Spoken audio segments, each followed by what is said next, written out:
What's up, guys? Ben from SMC here. I haven't talked to you guys in a very, very, very long time.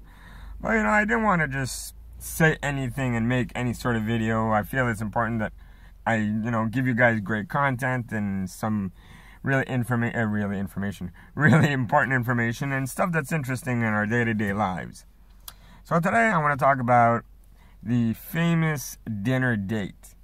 What I mean by the famous dinner date is that date where, you've been seeing this other person for a few times or a little while, stuff like that, and you invite them over for dinner.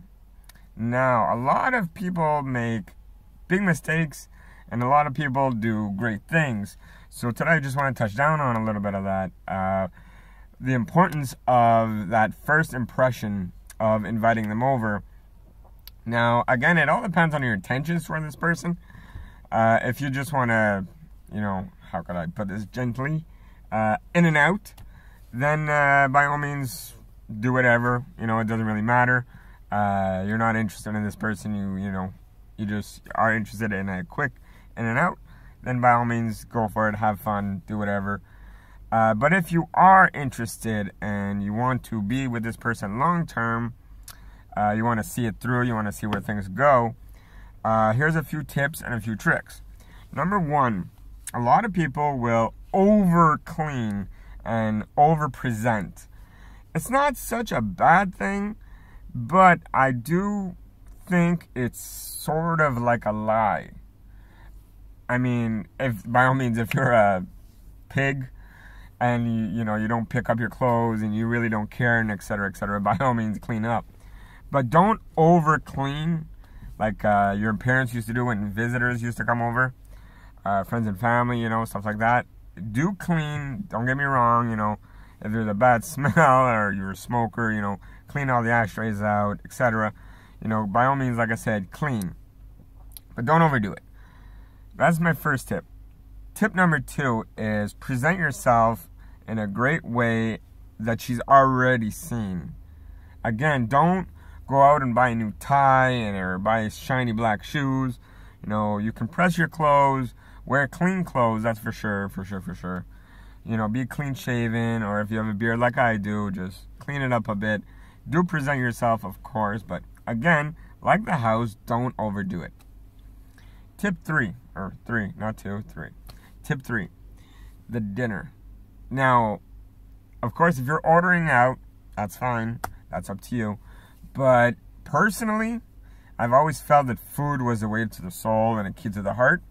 So if you can, as I've mentioned in previous videos, cook yourself. Cook something great, something simple, something not too heavy. And when I mean heavy, it's like pasta, a lot of bread, rice. If there is rice, a little bit of rice, not too much. Try to stick on the lighter side. Pick something fancy. Not over the top. You don't want to spend a lot of money because in today's society and in today's world, finances are a difficulty. So, just go to the market, go to the supermarket, start looking around, buying something nice, as fresh as possible. Get those food groups in there as best as you can and cook something from the heart. If you're good at it, cook that. Try not to go too far from what you know because you don't want to screw up on the first dinner date. But yeah, so cook something simple, cook something from the heart, stay away from the heavy items, and just go fresh. That's tip number 3. Tip number 4. Today we're really lucky. We have great sites and apps and whatnot. I strongly believe that you can take an hour out of your time and make yourself a first dinner date playlist. Now, on this playlist, what you want is great music of all sorts. I mean, don't go heavy metal, that's not really romantic music. Although, I won't judge. There are a lot of heavy metal artists out there who have great love songs, so don't get me wrong on that. But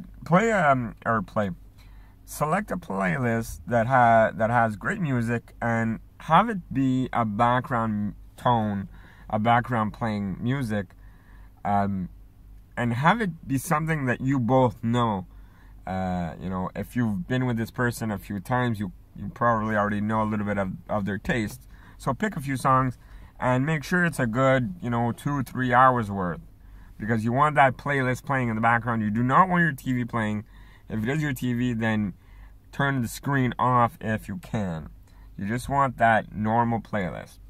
Now, tip number 5 concerning the turned off TV screen is you can go candlelight if you wish, but I strongly suggest just dimming down the lights as possible. Having 1 or 2 lights on. You can have candles, but I feel candles are a further down the line type of scenario. If this is the first dinner date, you want to see each other. You want to communicate with each other. And to me, this is an important time of laughter and sharing. The whole intimate romantic scene might be for a later date. Now, so we've touched down on the lights. Now I want to touch down on after dinner. If you have dessert, serve dessert. And again, this is a small smidge of romance, but maybe share a bigger dessert and share it between you two. So that might be kind of nice, and it'll bring you guys a little bit closer, and then, the laughs will start and etc. Laughter is really important on the first dinner date. So after dessert, talk a little bit. If you're drinking some wine, have a little bit of wine or water or whatever you guys are drinking, share a bit. And then I find a great opportunity for laughter is play a game. Cards, board game, any type of game like this where, you get to compete with one another a little bit. You get to, call each other out and, laugh at each other and, express laughter and express emotions. And it will bring a little bit of ease to the evening. Now, if your plans are to go a little bit further, then I wish you luck. If you're taking things slow, then just keep playing cards, drink a little bit of wine, and listen to your music. Now, please drink responsibly, of course. Drink responsible. And I wish you guys all the greatness and all the greatness. Wow, I'm talking all kinds of cricket today. I wish you guys a great first dinner date, and I hope everything works out for you. Peace.